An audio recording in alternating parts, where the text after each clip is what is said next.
All right, give me just 1 second. Okay, Coach, in that case, if you could please start us off with the opening statement, then we'll go to questions. Well, I'm a little bit short on time this morning, so I'm ready for questions. I don't want anybody to get cut out of the interview. All right, in that case, our first question is going to come from Garen Emig from the Tulsa World. Go ahead, Garen. Yeah, Mike, I don't know if you addressed this after the game. I didn't drop in on your Zoom call, but why did you punt at the OU 39 in the fourth quarter? You have to get what was the situation? Well, you had a 4th and 8 at the OU 39 with about 12 minutes left. It was a 3-score game. I thought you might take a shot down the field to try to get it to a 2-score game with much of the fourth quarter left. I was a little surprised to see Hutton punt, but it's your call. I just wanted to know what prompted that one. I think at that point they were pretty much in rush the quarterback mode. We had a young offensive line, and we were struggling to protect the quarterback, even with a 3-man pressure. And they were dropping 8 a lot, and there wasn't really a lot of places to go. So we punted down. I think, is that where we punted them down to the 1-yard line? Right. Yeah. Yeah, just a call on my part based on the flow of the game. Okay. Quick follow-up outside of the scope of the season. Just Boone Pickens statues going up this weekend for the Tech game. What's the status on Barry Sanders' statue? You've referenced it in the past. Do you have any idea where that is right now? I don't have anything to do with statues that's all over my head. I've never heard anything about a statue. I know that they're building one out here, but I don't know anything about Barry Sanders. You would have to ask the administration. They're in charge of all that. Okay, fair enough. Thanks. You bet. Our next question comes from Barry Trammell from the Oklahoman. Go ahead, Barry. Yeah, Mike, your loss Saturday pretty much eliminated the Big 12 from college football playoff consideration. Everybody's got 2 losses. So you're sort of a neutral observer. Do you have any advice for the committee tonight or tomorrow night? They're going to release their new rankings. They're comparing teams like, some teams have already played 9 games. Some teams have played 3 and 4. How do you compare teams that have played 9 games with somebody that's played 3 or 4?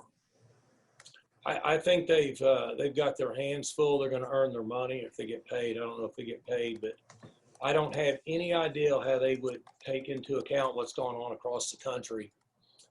I just looked a week ago and noticed that ACC's played. Most of those teams are up to, like you said, 9 games, and then you've got some other teams across the country that have played 2. So I would say they have their hands full. They should be able to get down to like 6 or 8 teams pretty easy, though. I don't follow it like you guys do, but you would think that they're going to get down to 6 or 8 teams pretty easy.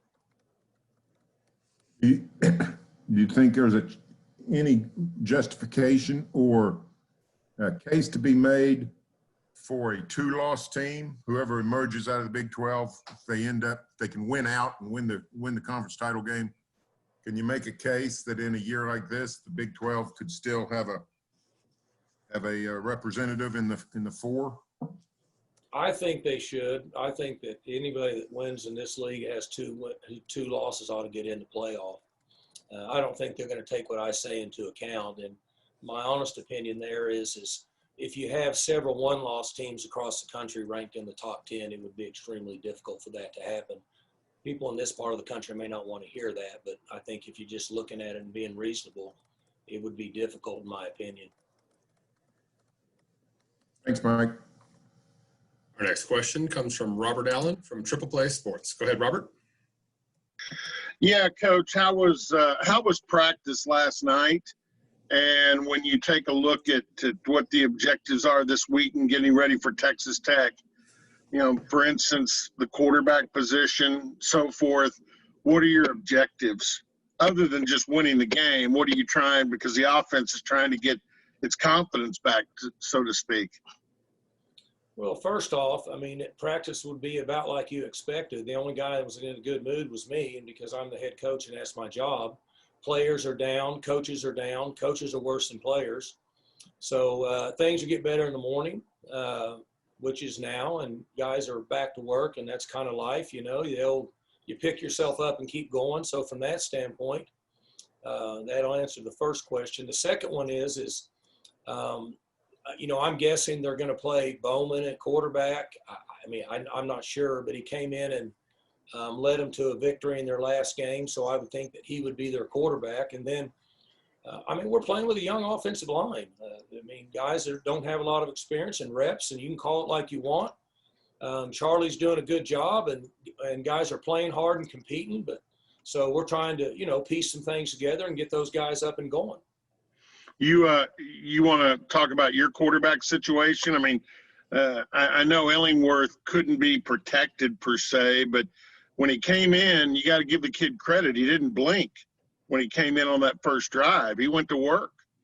Well, the guys are doing a good job. I mean, they're competing. I mean, 7 and 11 are good pass rushers and guys that can make plays, have a chance someday to play in the NFL.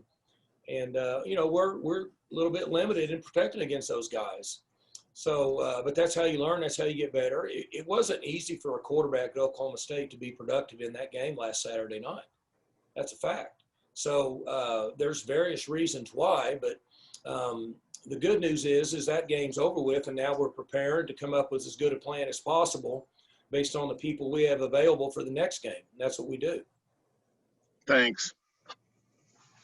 Our next question comes from Ryan Breeden from the O'Colly. Go ahead, Ryan. Yeah, Mike, you guys have talked all year, mostly, especially the players and stuff, have talked about how the goal of the season is a Big 12 title game and going to the Big 12 championship.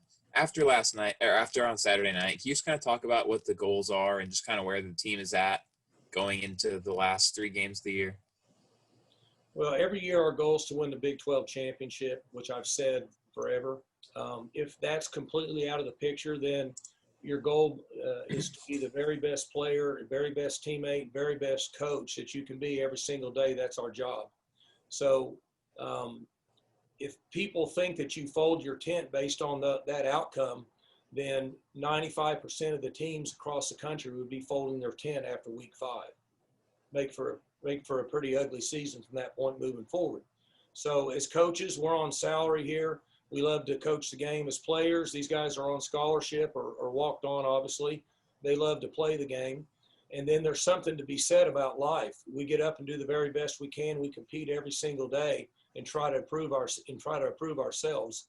That's the message that they get, and they buy into it. The good thing about young people is they're very resilient. And so our job is to get them practiced, give them good game plans, get them enjoying being around each other, and get prepared to play on Saturday morning.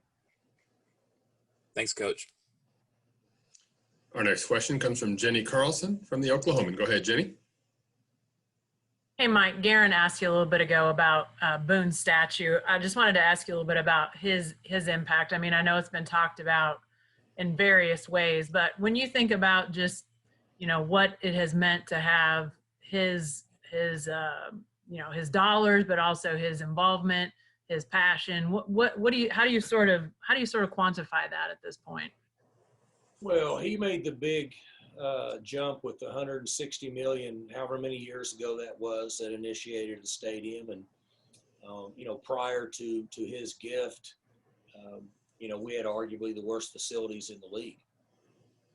Now we've built a facility and a stadium that people are proud of, and it's a perfect size for us. You know, when we're virus free, we can have 60,000 people here. We have a basketball type of environment, and it makes for a hell of a home game day environment. So, you know, that would be where you start with him and what he was able to accomplish however many years ago that was. Do you you talk about that being the you know, obviously the seed money for the stadium, but it seems like he, I mean, in addition to the additional money he gave, sort of inspired other people in a lot of ways to get involved. Do you sense those ripples from that first gift from him? I would think so, but I don't know a lot of, that stuff's over my head with the university. I don't really know what all took place outside of athletics. I don't really know anything about athletics either. I never know just what they tell me. But obviously when you have somebody that will stand up and be first in line, in most cases, others will follow. Thanks, Mike. Our next question comes from Frank Bonner from the Tulsa World. Go ahead, Frank.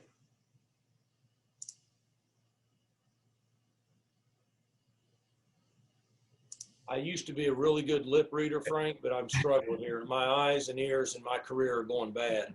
All right, well, I'm back. I'm back with you. You hear And me I now? can tell you've already been up and showered. You and Jenny. Jenny's even got makeup on today. So. Well, I know a little bit ago you were calling folks out for pajamas and stuff, so I wanted to be ready for you. You got a dress shirt on, and you probably got underwear on under that dress shirt. Be my guess. I wanted to ask, going back to what you said about players and the demeanor in practice, how important is your role after a loss like this of bringing, the positive energy and knowing that you've still got to prepare for a game this week? Well, it's difficult. I think any head coach that says it's not and everything's okay and it's going to be good and players are fine, I think they're just BSing everybody. When you put a lot into something like we do every week, and specifically a game like Bedlam, where there's a lot of talk in state, most of the players know each other, so on and so forth. When you put a lot into something and you don't come out with the result that you want, it's going to be painful, and it should be. I mean, I always say this: just give some thought if it wasn't painful. So, but the other side of that is these are great learning experiences, whether people like to believe that or not. Just like in raising your children at home, it's not always going to go the way it's supposed to be. So, what do? We just check it in, or do we buck up and figure out a way to make it better? And that's what we do. So our players have to learn to overcome these situations. And my job is to be the guy to lay the groundwork and show them how it happens. It's like I said, now the coaches are just as bad as the players. I mean, when you lose a game like that, and we talk to the team, if I don't remind them, they all go in and change their clothes and shower and go sit on the bus and get ready to ride home and eat a pizza. They have to be involved in this also. So losing games and then losing games like Bedlam are always going to be painful. Now, I know, Sanders missed part of that game, after the sack, but the time that he did play, with this being his first Bedlam, what did you think about his composure and some of the things you talked about, going into the week? Overall, he played really good. He didn't have much of a chance. We struggled. We were outmatched up front against them for a variety of reasons. We didn't have any effort problems. Guys were playing hard and competing. But physically up front, we were outmatched in that game. We knew we had some issues going in, and then when Tevin got injured, that put us in a more difficult situation. Brought in another young guy and then played a little musical chairs. We've practiced that some, not a lot, but the quarterbacks played okay based on the circumstances they were presented on Saturday night. Thank you, Mike. Our next question comes from Scott Wright from the Oklahoman. Go ahead, Scott. You mentioned Tevin's injury. Do you know where things stand with him or any of the other guys that were injured on? We MRI'd him. It'll be today. We'll do an MRI to make sure everything's okay with him and then go forward. Just some lower back. I mean, he's had some lower back issues. What about Alex Hale? That seemed like a freak injury with him. We'll find out on him today. He could even be possibly seriously injured. I was in the locker room talking to the officials before the game, like always, and our trainer came in and was standing right behind him and looking at me. And I thought maybe something was wrong with me. And finally I said, do you need me? And he said, Alex Hale just injured himself. We think it could be serious. And I thought maybe, I didn't know what happened. Maybe he slipped coming on the ramp or something, but I guess during warm-up. So very unfortunate situation for him. He's been awesome for us. It doesn't look good. We don't know for sure. But the other thing that was interesting is, I've never had that happen to me, obviously, in 16 years as a head coach. I don't remember it happening to me in 31 years football coach. But in preseason, we actually had a pretty good contest with 2 or 3 guys that were kicking to see who the starter was. And I had mentioned to a couple guys on our staff that I said, I know this is the first time ever in my years as a head coach, we got 2 really, really, really good kickers. And I said, that's a heck of a deal. And then unfortunately, we ended up having to use them, but it's a good problem to have at that particular time. And as long as Spencer's healthy, is he your guy going forward, or is this competition at this point? They cleared him up later, and whenever we put him back in, they kind of cleared him up when we put him back in. His composure was good. He played fine. I mean, it's just tough sledding for him in that game. Thanks, Mike. Our next question comes from Bill Haston from the Tulsa World. Go ahead, Bill. Mike, with regard to the O-line, because it's been like 7 years now that there's been an issue, but not one issue, but different issues up front. Either the personnel weren't quite what you needed, or you had some movement in the coaching, no consistency there or continuity there. And so come into this season and you lose 2 guys in the summer, 2 starters, and you brag about Dickey all the time, so you must be happy with your coaching there. But with regard to the O-line for 7 years now, is it the most frustrating, lingering issue that you've ever had as a head coach? I would say now, based on just how this transpired, we came into this year with what I would call almost too deep. And everybody knows we had a guy or 2 opt out. I had to discipline a couple guys, which I didn't like. And then we had 2 guys break their legs in the first game. And then Tevins had back issues. We lost like 5 or 6 guys that were in the 2 deep by September. And it's been unusual. Sure it has. And I do like Coach Dickey, and I like what Coach Dunn is doing with our schemes, and I like the effort we're getting with our players. So the best answer I can give you is we're going to try to come up with 7 guys that we feel good about and prepare for the next game. And as long as each one of those guys gives us everything that we have, or they have, I should say, then I'm okay with that. We can't control some of the things that have happened.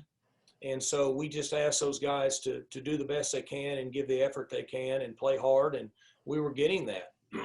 I watched the last 2 series of offense really close. And then I watched the last couple series of our defense really close on the game Saturday night. We were getting tremendous effort. So my job is to make sure that we're getting good effort and we have good game plans and we move forward. I wish I could give you a better answer for the question you asked me, but I can't fix what's already broken. When you have issues like we had, it is what it is. Maybe I could have not, disciplined a couple of players, but we're never going to sacrifice the character and discipline of this organization. We run an organization that's disciplined and it's very structured, and we don't put up with anything. It is what it is around here. So, maybe someday that's the wrong decision, but that's not what I believe in. These are still young men that are being raised and developed, and they're getting an education. They need to be trained to do the right things at the right time. So that's just the way it is around this place.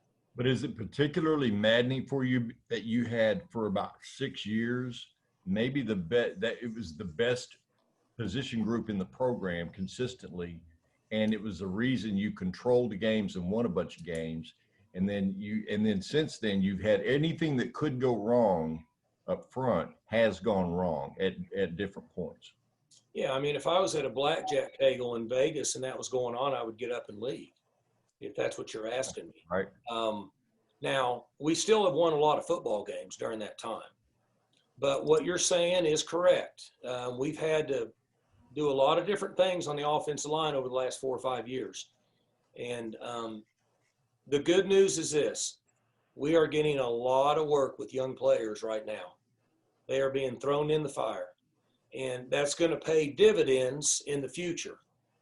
Now, I hate to step out there based on the results we've had the last 5 or 6 years that you're bringing up, and that it's going to be a lot better in September. But there's sure a lot of guys in our program that are getting quality work. The 2 guys that broke bones in the first game might start practicing in a couple weeks and get them some quality work and give us a little bit of a break. But next up is Robert Allen or Scott Wright, I guess, at the offensive line position. All right. Thank you. You got it. Well, I don't know if he's next up at offensive line, but the next question is going to come from Cliff Brunt from the Associated Press. Go ahead, Cliff. He might be able to give me a little help. He's got some strength. You should see Cliff. I got you, man. Hey, so Shane Lillyworth had his moments, but he went 5 for 21 on a pretty big stage there. Based on him being a freshman, his makeup. Do you worry at all about how he in particular, given his youth, will handle this situation? And how do you keep him positive? None whatsoever. Shane has been here since January, and he's like a number of players in the media that have followed us for the last 16 years. I haven't heard him say a word. He's quiet. He's confident. He practices hard. He's physical. He believes in himself. And Cliff, most players, they realize and know what's going on. Like, they can watch the game and see what's going on, and they know, hey, I should have hit that throw. I should have made that tackle, should have made that catch. Or, man, it's pretty tough to make that throw when I got 3 guys hanging on me. So they kind of know, and he's been awesome for us, and I don't see any issue with him at all. Our next question comes from Jacob Unruh from the Oklahoman. Go ahead, Jacob. Mike, how's it going? Good. Hey, Chuba obviously is pretty banged up and could have some frustrations this season, but what does it mean for teammates, players to see a guy like that who comes back and not have the season he wants but still battle through? Chuba's had some ankle issues now for a month, and he doesn't practice very much. We keep him in a boot to try to let it recover, and then he's had some tough breaks. He played in the Texas game and did fine, and then came out, and the next day he had an issue. And so he's competing. He's limited. His practices are limited, which makes it extremely difficult. Even a young man that's got a lot of talent like Chuba does, if you don't practice, it's tough to play in games. So he's been a little spotty there, but he's done himself and he's done his team a favor by pushing through this and fighting. And I think later in life he'll look back and think that it's the right thing to do. This could obviously be his last home game Saturday. And you see energy more and more out of him. Do you feel like at times he gets closer to himself, but then he has the ankle pop up again, or what? I just think that he's getting a little closer each week, and hopefully we can get him up and running full speed. Ankle injuries are nagging for skill players. And that's just kind of what happens when you're a track athlete that's playing football and you rely on that as much as he does in games. Just makes it a little difficult each week. Thanks, Mike. Our next question comes from David Collier from the ABC affiliate in Lubbock, Texas. Go ahead, David. Hey, Coach. I got a couple, if you don't mind. First, you mentioned Alan Bowman a few minutes ago. Coach Wells mentioned during last week's availability that they'll probably still go with both quarterbacks. Thoughts on both of them? And I guess thoughts on playing 2 quarterbacks in one game when it's planned. Is that something that seems kind of strange? Well, obviously Matt has a better feel for his organization than anybody, and with his experience as a head coach, I'm guessing that he's making decisions that he feels like gives him the best chance to have success. We played 2 quarterbacks here at times. Most of the time that we were in a system with 2 quarterbacks was more of a short yardage goal line based 1st and 10, second normal. We haven't done a lot of 2 quarterbacks here. And our guys have to prepare and get a good look at both players and try to give ourselves the best chance to defend them on Saturday morning.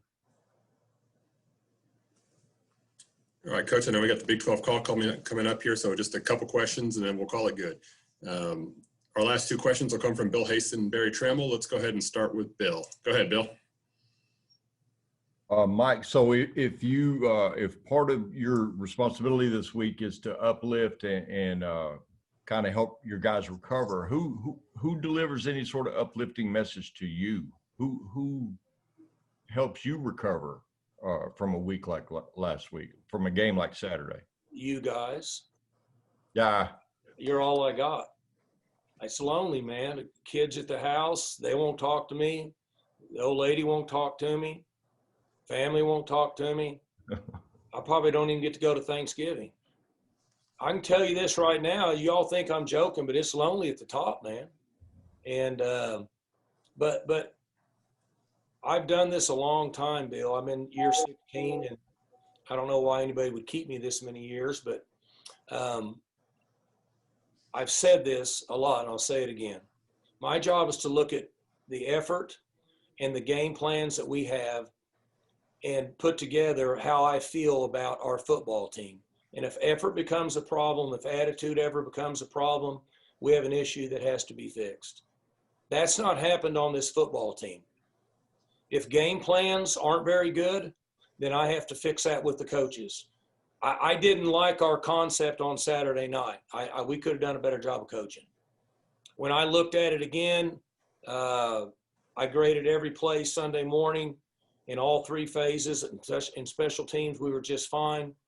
But I didn't think that we did a very good job of coaching, more so now than what I thought after the game on Saturday night. I thought the players played hard and competed. I thought we could have done a better job of coaching. Now, I understand Oklahoma's playing good, quarterback's playing good, they're scoring a bunch of points, defensively, they're active. I'm good with all that. I get all that. But I don't think that we had the plans that we needed to give our players the best chance for success, in my opinion.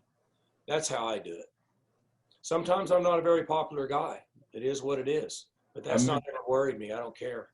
I mentioned in a column a couple of years ago that maybe I just asked the question, is it possible that Mike, after all this time, is feeling some burnout? And you responded on Twitter and said, hell no, I'm not burned out.